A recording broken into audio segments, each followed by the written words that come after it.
Larry Hello. Kane, Doug Miles, and Don Henderson. How are you? How are you? We're doing Larry, great. We're on the air right now. Don, why don't you do the introduction? Is this the Don Henderson? Larry, let me say this. It's nice to hear your voice again.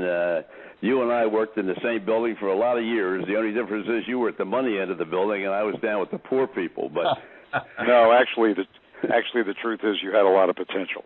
that may be it. It has never surfaced, though. But first of all, congratulations on another book about the Beatles. I know that for years and years and years you had talked about your association with the Beatles, so it was not unfamiliar to me. But and just for those listeners that are on with us right now, Larry, of course, worked in Philadelphia as a news anchor for years, and then went to New York for a short period of time, and then came back to Philadelphia. And Larry, the one thing before we talk about the 50-year anniversary of the Beatles, we got to feel about a 50th anniversary or something about the old WCAU building, because they're going to take going downtown, and that building's become NBC.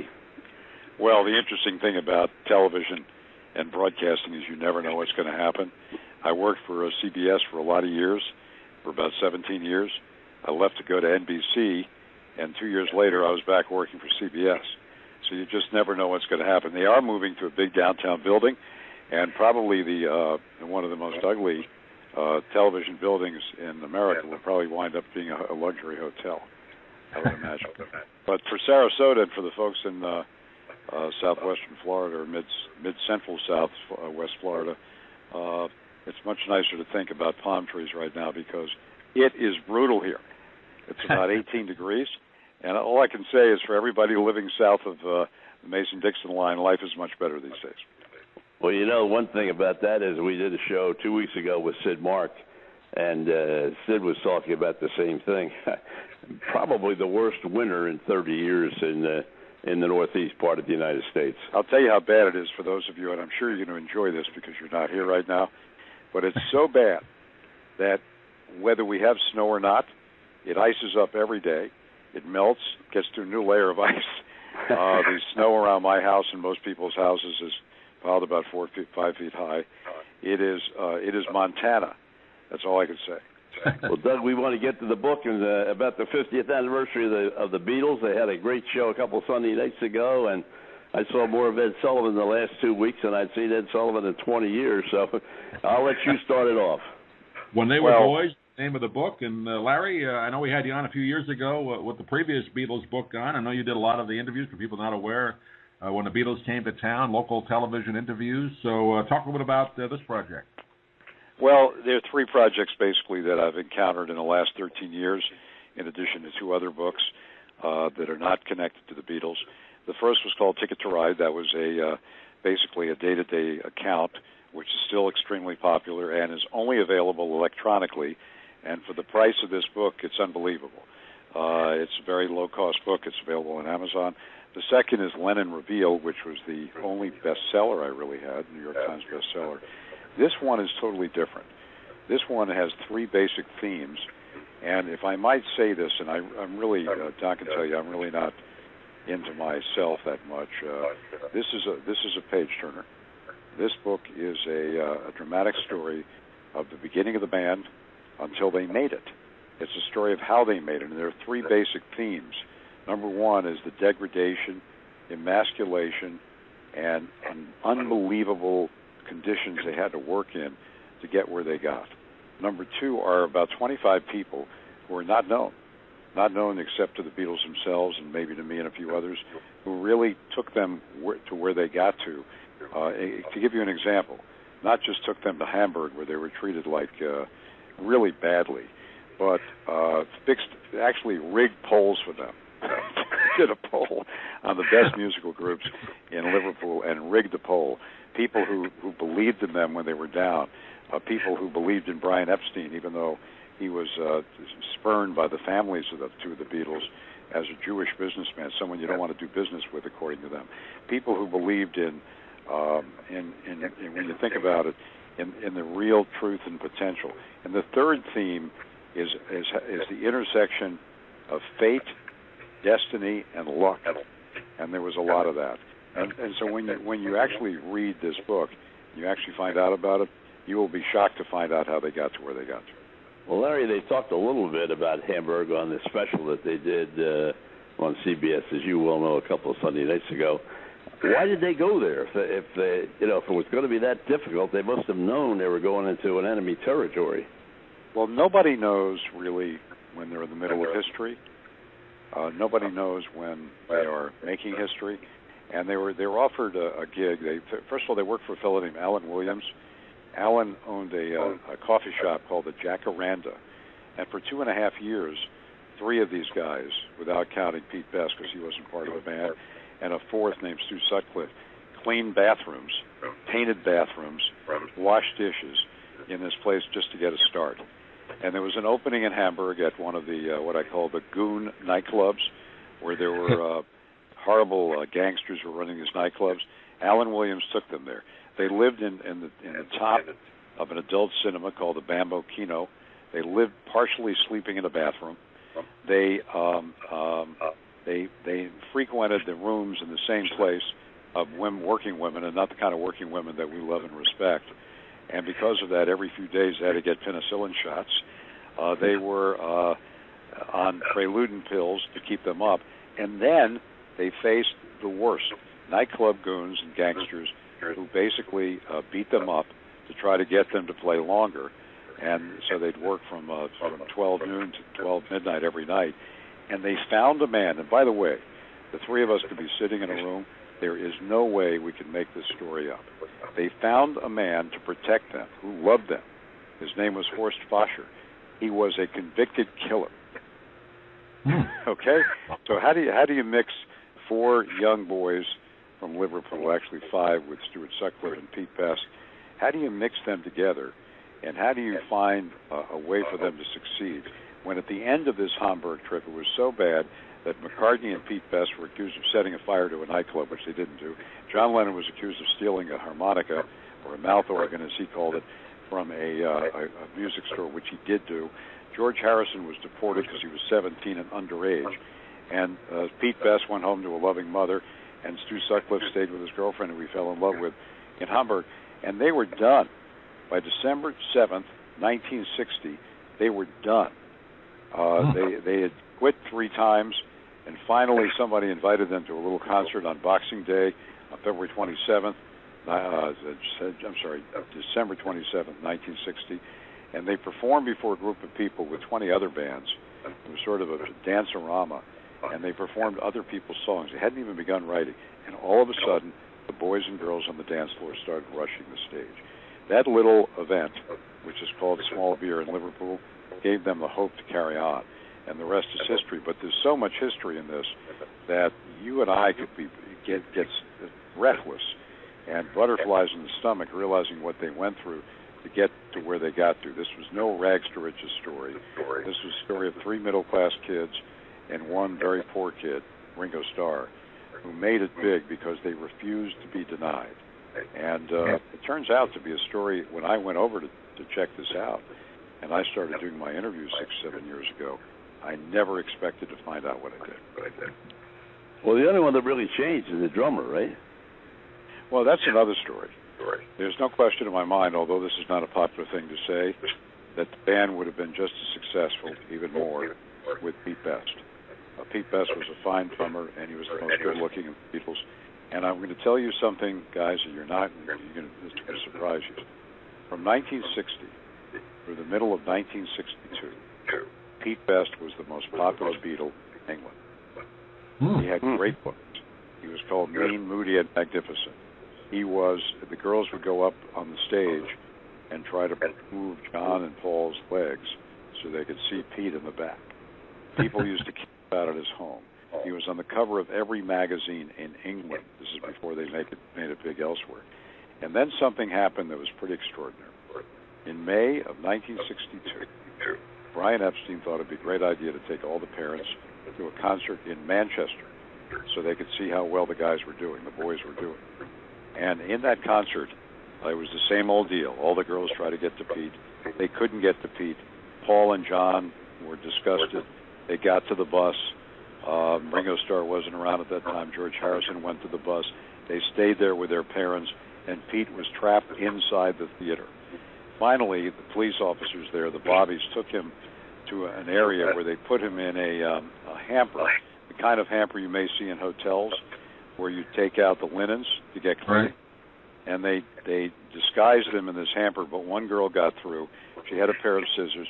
She took the scissors out, tried to get a souvenir of his shirt, stabbed him in the chest. So he shows up on the bus. He's bleeding. He's terrified.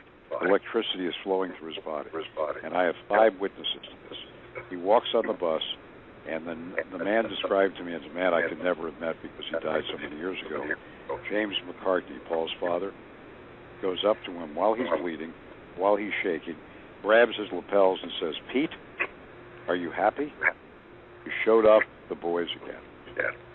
31 days later, he was fired as a band, with tremendous influence from McCartney and Harrison.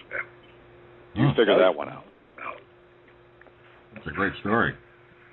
What you mentioned that one concert where they kind of stayed together, out of just something to hang on to. Was there one event, Larry, or one show that the media started to catch fire with them, and that put them over the top? Well, there was no media. There was no media because the media never caught fire in the media.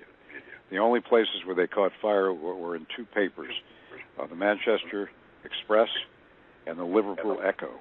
And the people writing for those letters, for those newspapers, were Tony Barrow and Derek Taylor, both of whom went over to the other side and became employees of theirs. They propped them up. They did their best. The establishment press, both here in the United States and in Liverpool, disdained them. And when they came to America in 1964, and I met them a week ago, 50 years ago, last week, when I met them for the first time, the adults of this country thought they were dastardly, that they didn't belong here, that they were horrible. In fact, I'll tell you a little story. When I did get on the 1964 tour, my father pulled me aside, and this is what he said as I was leaving my house to go to San Francisco. He said, "Larry, watch your back. They are a menace to society. They're going to take this country down." So when you think of that, when you think of the way it was and how prudish and virginal our country was in those days, you understand that the Beatles looked like a scary group. Right. And today, in comparison, they look like clean cut, which they were, behaved. And it's just so amazing. People said to me at the Beatle Fest in New York last week, a week ago, 8 days ago, they said, "Didn't you know what was going on?" And I said, "Absolutely not." I said, if I knew that I was in the middle of history in the making, I would have thrown out my little Instamatic camera and purchased a nice camera. I didn't know what was going on. Well, and I'll tell you another story. We're speaking with Larry Kane, and just an outstanding newsman in Philadelphia for so many years, and now retired, and as you said, 2 books that don't pertain to the Beatles and 2 that do, but they elaborate a little bit on the story of only 3 of them got to the rehearsal at the Ed Sullivan Theater, and they thought maybe the whole thing was going to fall through. Well, they did because because George Harrison has strep throat. Right. And you all know what a strep throat is like. I mean, you can barely talk. And when they were going into that theater, they took a fellow named Vince Calandra, who was an associate director, and put him on the stage with George's guitar to rehearse with the Beatles.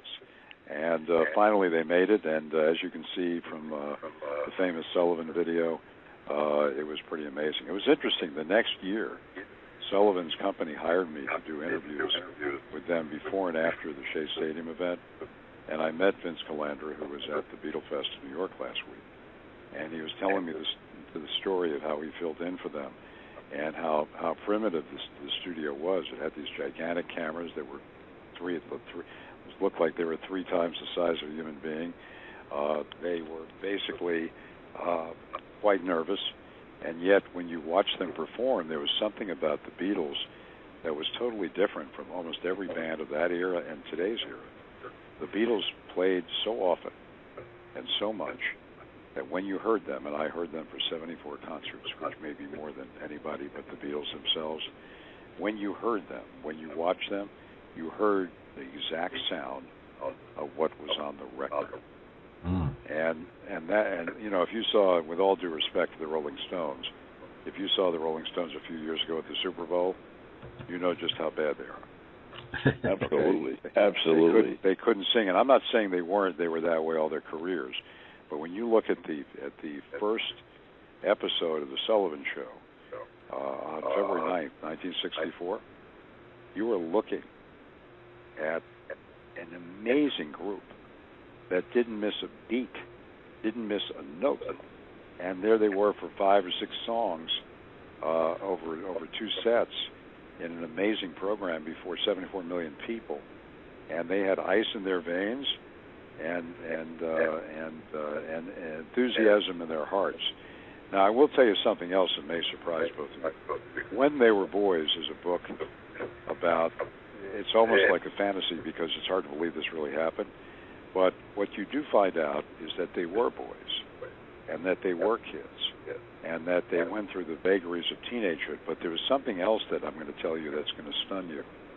The Beatles didn't know in 1964, in 1969, in 1970 after they broke up, and through the 70s, that they were going to be viewed as the greatest band of all time.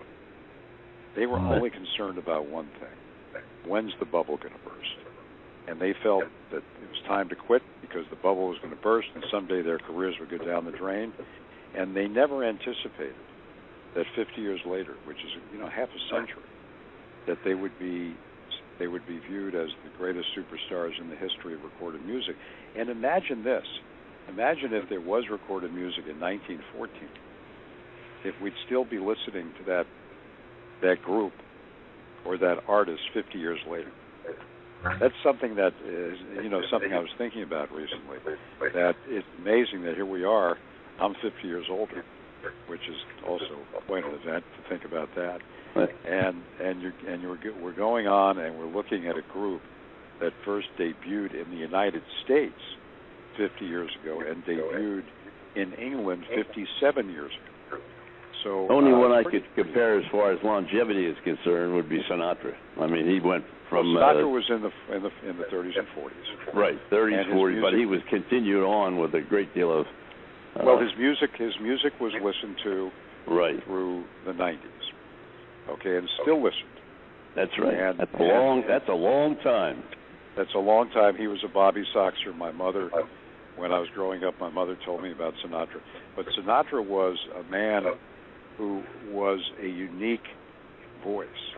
There was no one ever like him.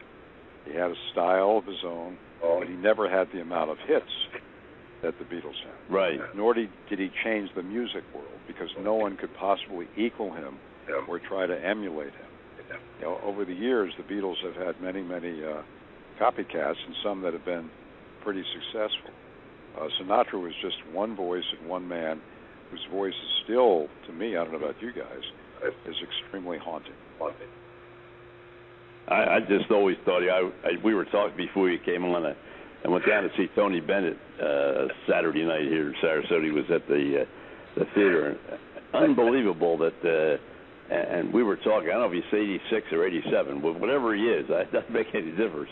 When he took that stage, the command he had of the stage was just incredible for an hour and a half.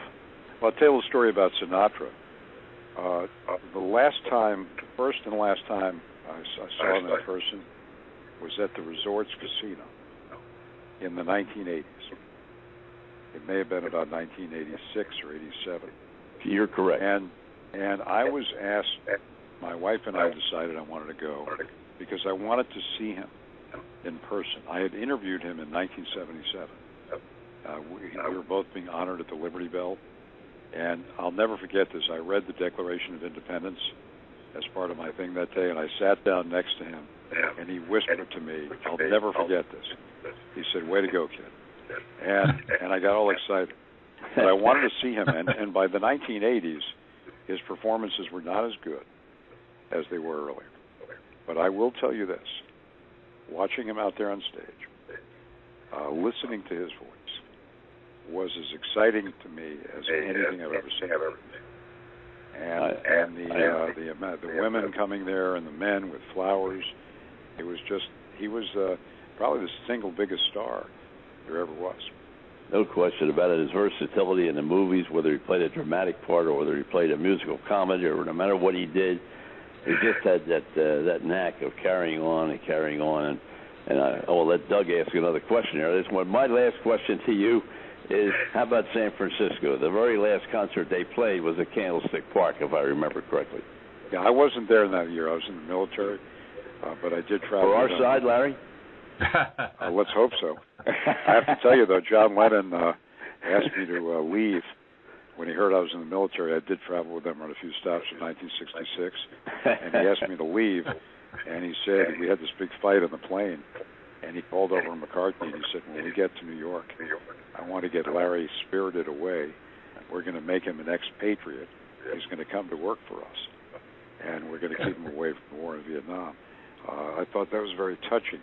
But they had a remarkably bad last concert. The last concert in San Francisco in 1966 was not well attended.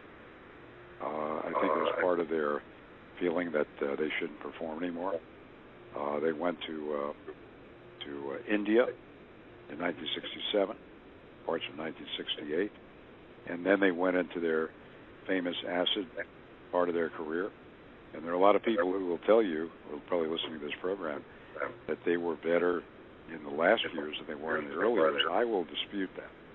I will tell you that they wrote their best stuff around Sgt. Pepper, but in their final years, they had very few of their great music, very little. Although Something, who's the artist who said Something was the song by George Harrison was the greatest love song of all time? Frank Sinatra. Sinatra, yeah. Right. Sinatra thought Something by George Harrison and the Beatles was the greatest love song he'd ever heard.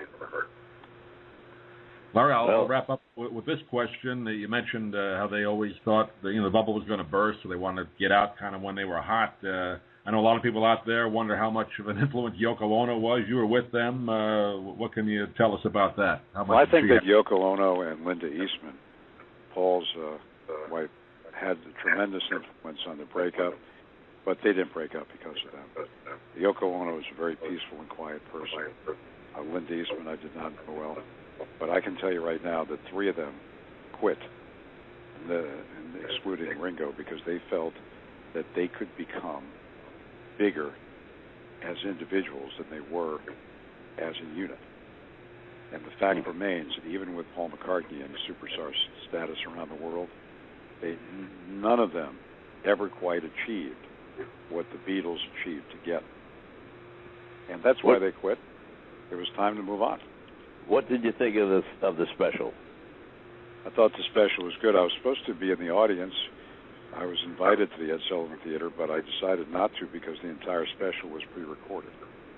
I would have liked to have seen, frankly, I would have liked to have seen Julian and Sean Lennon and George's son and Zach Starkey, who's a great drummer, come together and play with the other two. But that's not in the picture right now, and I don't think it ever will be.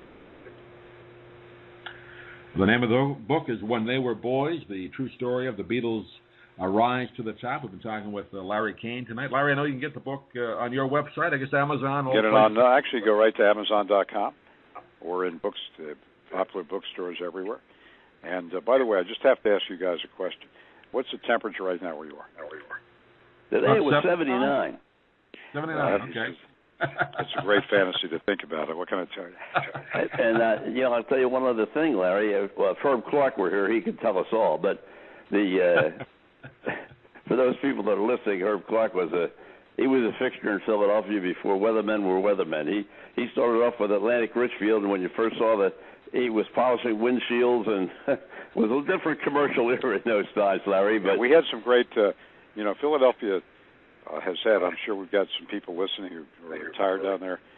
Philadelphia had some great weather forecasters. Oh, Frank Davis, Jim O'Brien, Herb Clark. And today we have some great weather forecasters still. And, just life goes on with different generations, and we get new talent all the time. Well, the unfortunate part, I don't get a chance to see it because when I'm down here, obviously, and then when I'm up back in your area, I live on the Jersey Shore, and we can't get the Philadelphia channels there. When you plug into the cable system, you can only take New York. The Philadelphia is not available, so I don't get a chance to see as much as I used to. But Herb was a great guy, one of the great guys I ever worked with. I thought he was a wonderful, not only weather kid, he was just a great guy. And I thank you very much for joining us. Thanks for calling. It's great having a